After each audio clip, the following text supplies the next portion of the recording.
औज़ुबिल्लाहिमिनश्शैतानिर्रजीम बिस्मिल्लाहिर्रहमानिर्रहीम। Hello guys, अस्सलाम वालेकुम। तव्हां सभिनी खे भलीकार चवां थो। अॼु पाण मैथ बिल्कुलु बेसिक खां स्टार्ट कंदासीं, बिल्कुलु डेफिनेशन खां ई। त मैथ आहे छा, त मैथामेटिक जो बुनियादी साइन कहिड़ियूं आहिनि, मैथामेटिक कहिड़ी ॿोली जो लफ़्ज़ आहे, मैथामेटिक जो फादर कंहिंखे चयो वञे थो, या मैथामेटिक मां असांखे कहिड़ा फ़ाइदा आहिनि। मैथामेटिक मां असांखे खोड़ सारा फ़ाइदा आहिनि। मैथामेटिक इंजीनियरिंग खां वठी, डॉक्टर खां वठी, पायलट खां वठी, हिकु उस्ताद खां वठी, बिज़नेस खां वठी। त मैथ या रियाज़ी पढ़ण में असां एतिरा त क़ाबिल थी वेंदा आहियूं जो कहिड़े बि प्रॉब्लम या हालत खे पाण आसानी सां हल करे सघूं था। अच्छा, मैथामेटिक रियाज़ी जो अबो आर्किमिडीज़ खे चयो वञे थो। अच्छा, रियाज़ी ग्रीक ॿोली जे लफ़्ज़ अर्थमेटिका मां वरितल आहे, जंहिंजी माना आहे नॉलेज या सिखणु। त मैथामेटिक रियाज़ी साइंस जी उहा शाख़ आहे जेको मिक़दार या मापन जे विच में मौजूदा सही लाॻापनि जो इलाज करे ऐं उन्हनि तरीक़नि जो जंहिंजे ज़रिए उन्हनि लाॻापनि जे मुताबिक़ मिक़दार जे मिक़दार खे ॿियनि मिक़दारनि मां कटियो वञे थो। ॼाणायल या फ़र्ज़ फ़िज़ाई ऐं मिक़दार लाॻापनि जे इल्म खे रियाज़ी चइबो आहे। अच्छा, ॿी ॻाल्हि रियाज़ी हिकु ॿी बि ॻाल्हि आहे त रियाज़ी साइंस जी उहा शाख़ आहे जंहिंमें असां अंगनि ऐं उन्हनि जे अमलनि जो मुतालो कंदा आहियूं। त कहिड़ो बि पाण खे जेकॾहिं को इक्वेशन वग़ैरह मिले थी त पाण उन खे रियाज़ी जे क़ानून क़ाइदनि मुताबिक़ ई हल कंदासीं।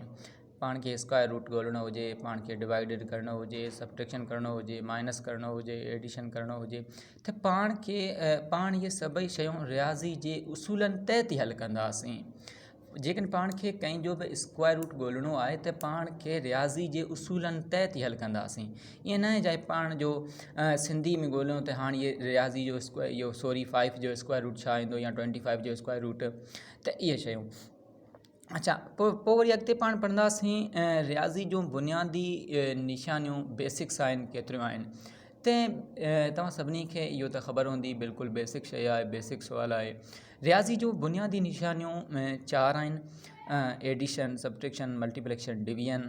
त अॼु मां तव्हांखे इन्हनि जी डेफिनेशन सां ई बिल्कुलु पढ़ाईंदुसि। त रियाज़ी त फस्ट ऑफ ऑल आहे एडिशन, जोड़। ॿिनि अददनि या मिक़दारनि जी जोड़ उपत मालूम करण खे जोड़ एडिशन चइबो आहे। ॿिनि अलॻि अलॻि 2 या ॿियनि खां वधीक अलॻि अलॻि शयुनि खे मिलाई हिकु करण खे जोड़ चइबो आहे। पोइ आहे कट, सब्ट्रैक्शन या माइनस पिणु चइबो आहे। ॿियनि अददनि जे विच में फ़र्क़ु मालूम करण खे फॉर एग्ज़ाम्पल पाण खे 2 रक़म अदद मिलियल आहिनि, त हिकिड़ो आहे 10, ॿियो आहे 6। त हिन में फ़र्क़ु छा आहे, उहो पाण सब्ट्रैक्शन जो अमल जॾहिं कंदासीं त पाण खे ख़बर पवंदी 10 ऐं 6 में डिफरेंट छा आहे, फ़र्क़ु छा आहे। 10 ऐं 6 में 4 जो डिफरेंट आहे। इहो पाण खे सब्ट्रैक्शन ई ॿुधाईंदो त हिन में डिफरेंट छा आहे। पोइ अचे थो ज़रब, मल्टीप्लिकेशन या मल्टीप्लाई। साॻी अददनि खे वरी जोड़ करण खे ज़रब जो अमल चइबो आहे। फॉर एग्ज़ाम्पल, जेकॾहिं पाण 5 × 2 कंदासीं त 10 थींदो, या पाण 5 टू 2 खे 5 टाइम एड कंदासीं त बि पंहिंजो आंसर 10 ई थींदो। जेकॾहिं मल्टीप्लाई कंदासीं त बि 10 थींदो। जेकॾहिं 5 नंबर खे 2 टाइम एड कंदासीं, जोड़ कंदासीं, त बि पंहिंजो आंसर 10 ई ईंदो। उनखां पोइ अचे थो डिवीजन, डिवाइडेड या डिवीजन। हिन जी मीनिंग आहे विरासत। त विरासत जे अमल खे वंड चइबो आहे। विरासत वारो जेको अमल आहे उन खे वंड चइबो आहे, इहो पाण आम तौर ते ॾींहं जो हिकु न बल्कि केतिरियूं ई शयूं इहो वंड जे ज़रिए हल कंदा आहियूं। अच्छा, इहो त थी वियो मैथमेटिक जो वसफ़ ऐं उन जूं बुनियादी निशानियूं। अच्छा, इन खां पोइ जेको मैथमेटिक में क्वेश्चन अचे थो बेस खां अॻिते, जीअं पाण सिंधी में जेको अल्फ़ाबेट पढ़ंदा आहियूं, पोइ वरी उनखे उनजी जेको ॿारो खणी त पोइ वरी सबक़ु। बिल्कुलु मैथ में बि ईअं जो ईअं, पहिरीं मैथ जी डेफिनेशन, पोइ उन जूं बुनियादी निशानियूं वसफ़ूं, उनखां पोइ जेको स्टेप अचे थो उहो अचे थो नंबरनि जो। त नंबर छा आहे, नंबरनि जा केतिरा क़िस्म आहिनि, कहिड़ा कहिड़ा क़िस्म आहिनि, उन्हनि जूं वसफ़ूं। इनशाअल्लाह मां कोशिशि कयां थो त नेक्स्ट वीडियो में पहिरीं पाण नंबरनि खे पढ़ंदासीं, पोइ वरी अॻिते ॿियूं शयूं पढ़ंदासीं। तव्हां अॻियो वीडियो मुंहिंजो लाज़मी ॾिसिजो। हाणे पोइ वरी नंबरनि खां पोइ वरी अचे थो फैक्टर, जुज़ा या अंसर। जुज़ा रियाज़ी में हिकु अदद या अलजिबरी इज़ार जेको ॿई नंबर या इज़ार खे बराबरी सां विरहाए सघिजे। रियाज़ी में हिकु अदद या अलजिबरी इज़ार जेको ॿई नंबर या इज़ार खे बराबरी सां विरहाए। इहो वरी कीअं? इहो हाणे तव्हां ॾिसी सघो था, जेकॾहिं पाण 12/6 कंदासीं त पंहिंजो अंश ईंदो 6। फॉर एग्ज़ाम्पल, जेकॾहिं पाण 12/2 कंदासीं त पंहिंजो अंश ईंदो 6। बराबरी सां विरहाए त उनखे फैक्टर चइबो आहे। अच्छा, बिल्कुलु बेसिक क्वेश्चन आहे, तव्हांखे अचण बि घुरिजे। अॻी वीडियो में इनशाअल्लाह वरी मां कोशिशि कंदुसि त वधीक नंबरनि जा गॾु बिल्कुलु शार्ट तरीक़े सां, शार्ट ट्रिक सां पाण इन्हनि जा फैक्टर लहंदासीं, जुज़ा लहंदासीं त इहो कीअं लहजनि था।